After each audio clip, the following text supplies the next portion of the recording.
Oi pessoal, Pastor Sérgio Bento, PS82 português, PS82 português. Hoje eu gostaria de ler este artigo do irmão Matthew James Hamilton, quando ele escreve no Dicionário Bíblico de Lexham a questão dos filhos de Deus, tanto no Antigo como no Novo Testamento. Que as palavras desse artigo possam servir de fundação, de alicerce para vários estudos que nós vamos estar fazendo nos próximos vídeos, onde nós vamos falar a respeito de, mais profundamente, de quem são os filhos de Deus e como o sobrenatural foi extinguido da Bíblia e como na realidade continua existindo e como impacta não somente a nossa visão da Bíblia, mas a realidade prática da vida cristã. Eu espero que esse artigo possa ser uma bênção para você. Então vamos lá. Os filhos de Deus, Bnei Ha-Elohim, no hebraico, ou Huoi Theo, no grego, são membros de uma hoste celestial de seres divinos, assim como a gente vê em Gênesis capítulo 1 e 2, Deuteronômio 32, Jó 38, Salmo 29, 89 e Daniel 3. Os filhos de Deus são membros do conselho divino, como a gente já viu em pelo menos um vídeo no passado. E no Antigo Testamento são relacionados ao Nephilim, Anakim e Rafaim. No Novo Testamento, esse relacionamento com Deus se dá por adoção. Jesus os chama pacificadores de filhos de Deus. E os filhos de Deus, ou seja, os homens, se tornam assim pela fé no unigênito Filho de Deus, Jesus Cristo. Uso no Antigo Testamento.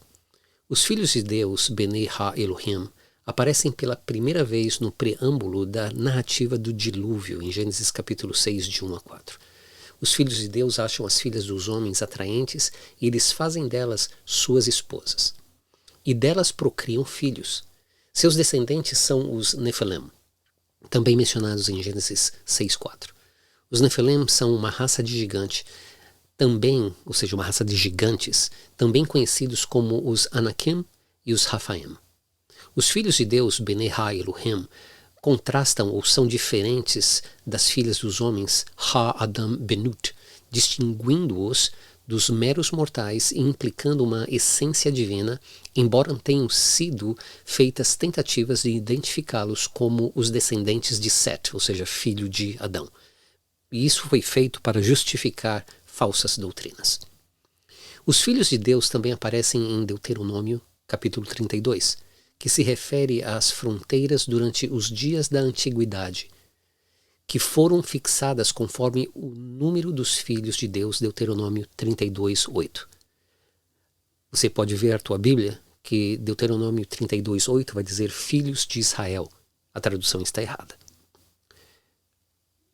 A expressão temporal, dias da antiguidade, parece apontar esta passagem para um tempo lendário, quando os filhos de Deus podem ter sido considerados como detentores de poder sobre as nações, que é o caso da divisão das nações em Gênesis capítulo 11, na história da Torre de Babel.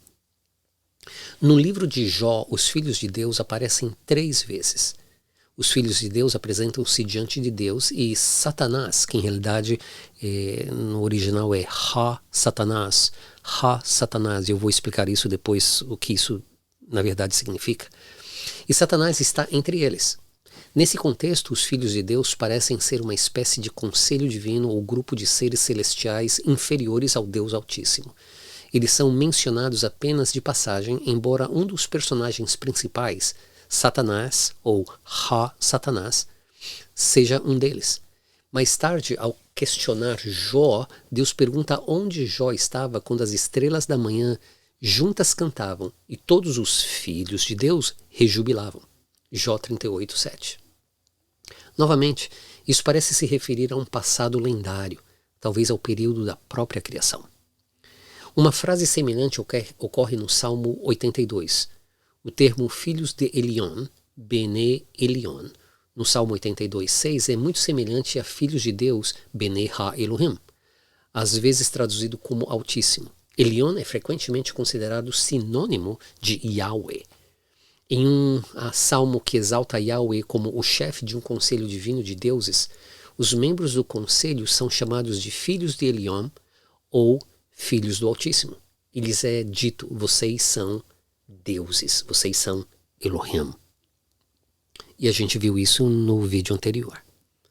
A expressão aramaica um filho dos deuses, ou seja, Bar Elohim, é usada para descrever a quarta pessoa viva no meio da fornalha ardente, referindo-se a um ser divino que estava presente com os 3 amigos de Daniel.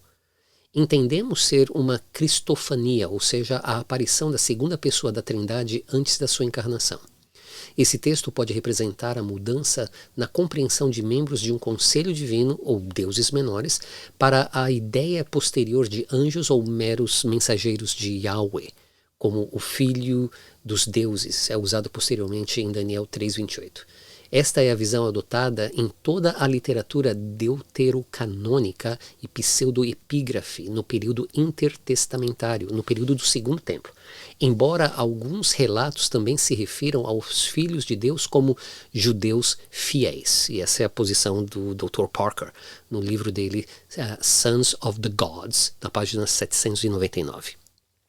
Fica claro que durante o chamado 400 anos de silêncio de Deus, homens tomaram a liberdade de mudar o significado histórico e clássico do termo Bene Ha-Elohim, desmistificando o Antigo Testamento e racionalizando a palavra de Deus imediatamente antes do Novo Testamento. Novamente, é bom notar que tal mudança é observada nos livros apócrifos. Mas Jesus tinha algo a dizer em relação a isso. As frases gregas traduzidas como filhos de Deus no Novo Testamento parecem ter pouca conexão com os filhos de Deus na Bíblia hebraica, ou seja, relacionado a seres divinos. No Sermão do Monte, em Mateus, Jesus chama os pacificadores de filhos de Deus. Na versão de Lucas do mesmo sermão, Jesus diz que aqueles que amam seus inimigos e fazem o bem serão chamados filhos do Altíssimo. Aqueles que morreram e entraram na ressurreição são chamados filhos de Deus, considerados iguais aos anjos e filhos da ressurreição. De acordo com Paulo, os cristãos que são chamados filhos de Deus e são feitos assim pela fé em Cristo Jesus, e todos que são guiados pelo Espírito de Deus são filhos de Deus. Ou seja, esse artigo basicamente está dizendo o seguinte: aquela ideia de divindade dos filhos de Deus no Antigo Testamento permanece, não obstante, essa divindade é transferida aos filhos de Deus, ou seja, aquelas pessoas que têm fé em Jesus Cristo, homens que são feitos divinos. E novamente, esse artigo eu espero que sirva como plataforma para todos os estudos que nós vamos estar fazendo, inclusive a deificação daqueles que conhecem e aceitam Jesus Cristo como Senhor e Salvador. Eu espero que isso tenha sido de bênção para a tua vida. Olha esse vídeo várias vezes, dá uma olhadinha em todos estes textos bíblicos e você vai ver que Deus tem um plano maravilhoso, tanto para você como para mim. Deus te abençoe. Tchau, tchau.